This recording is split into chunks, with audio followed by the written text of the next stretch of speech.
Bonjour. Alors, je vous l'avais dit la semaine dernière, dès qu'on montre ce bouquin, hop, t'as le FBI qui arrive, quoi. Alors, j'ai trouvé un truc, vous prenez une carte anniversaire, vous la glissez dans la version officielle, et là, magique, tu vas voir, hop.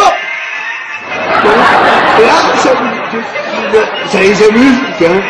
Et hop, les v'là barrés, tu vois. Alors là, donc, je vais pouvoir maintenant vous parler des passeports magiques.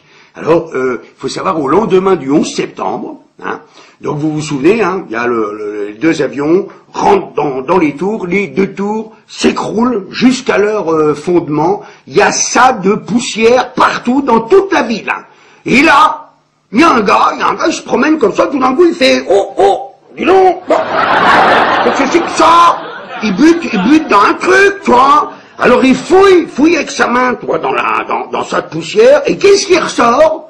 Il ressort, tu vas pas me croire, il ressort un passeport du pirate de l'air, d'un des pirates de l'air, un passeport intact, même pas brûlé, rien du tout, je l'ai, le passeport, regarde, hop, le voilà, avec l'estampille, officiel FBI, pas brûlé, rien, tu vois, extraordinaire. Alors, la question, c'est, est-ce que vous trouvez ça troublant? C'est ça la question. Et comme ils ne sont pas encore revenus, je vais vous en montrer un autre.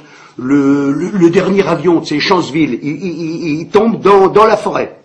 Là, l'avion, pareil, vaporisé, hein, c'est le terme employé, vaporisé, c'est vaporisé, quoi. Donc, pas de moteur, pas de nez, pas d'aile, pas de queue, pas de basket, mon vieux, pas une valise, pas une goutte d'hémoglobine, mais, toujours un petit passeport. Ça, c'est le clin d'œil américain. Faut toujours retrouver au moins un petit passeport. Hop, le voilà, ce passeport. Mais alors là, celui-là, un passeport brûlé, hein, comme vous voyez, mais brûlé correctement, hein. Et ça, c'est du fait main, ça, c'est fait aux hippos, ça, tu vois, là, il faut brûler, mais qu'on voit bien quand même la tête, tu vois, le nom et le prénom. Sinon, ça n'a aucun intérêt, voilà.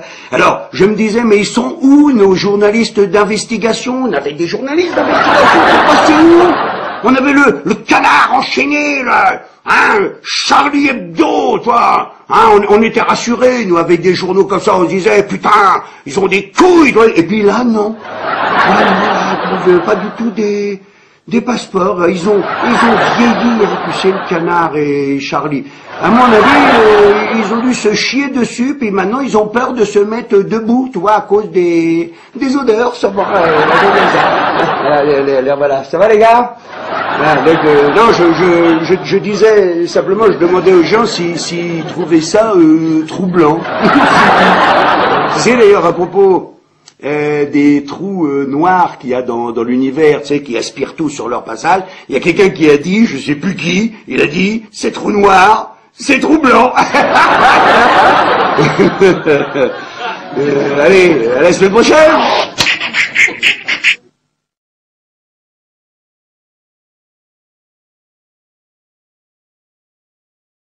Bonjour.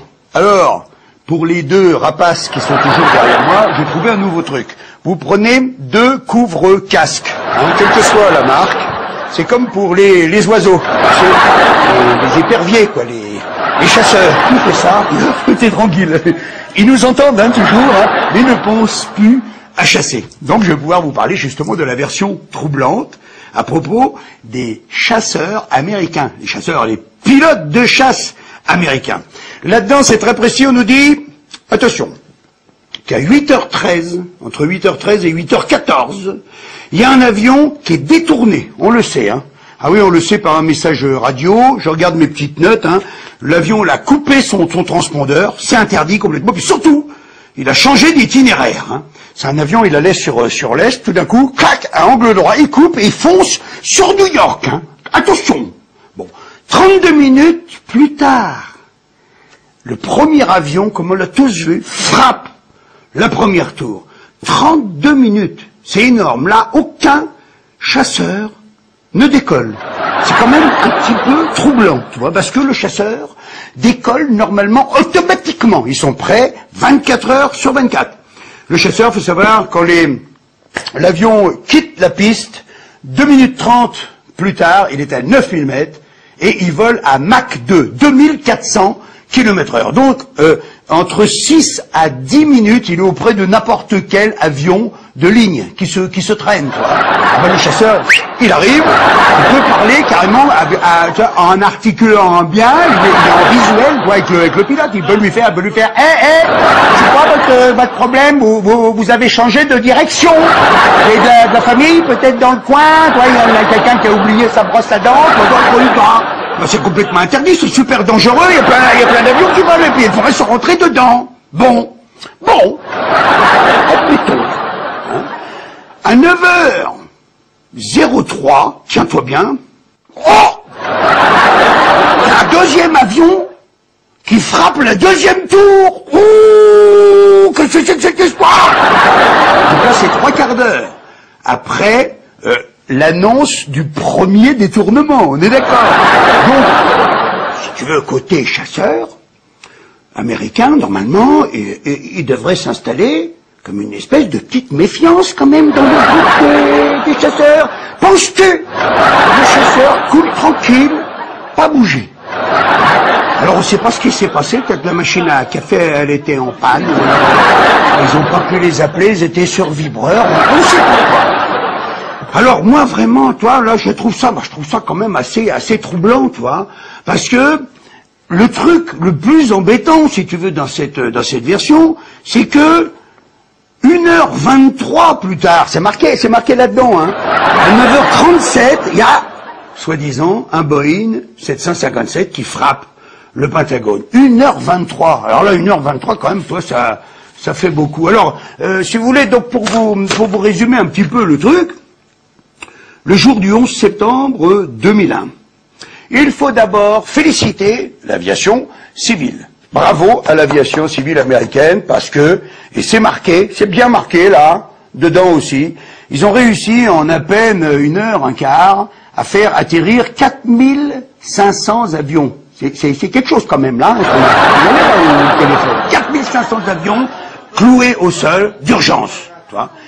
En revanche, les militaires, ce jour-là, les militaires de l'armée la plus puissante du monde, n'ont pas réussi à faire décoller un seul chasseur. C'est quand même troublant ça, non? Mais enfin, rassurez-vous, il y a quand même une morale dans tout ça, c'est que tous les militaires qui n'ont pas fait donc décoller les chasseurs, ils n'ont pas été punis, ils ont été promus. Ils auraient dû être punis normalement, mais ils ont été promus. Voilà mes amis, ce que je voulais vous dire, la semaine prochaine, ne manquez pas la semaine prochaine parce que je vais m'adresser directement à Barack Obama, hein, donc ne manquez pas. Et puis surtout merci pour tous les encouragements que vous m'envoyez. C'est très très gentil. Je suis un petit peu seul hein, dans cette histoire, donc ça fait super plaisir. Et puis souvenez-vous que plus vous êtes nombreux, plus je suis fort.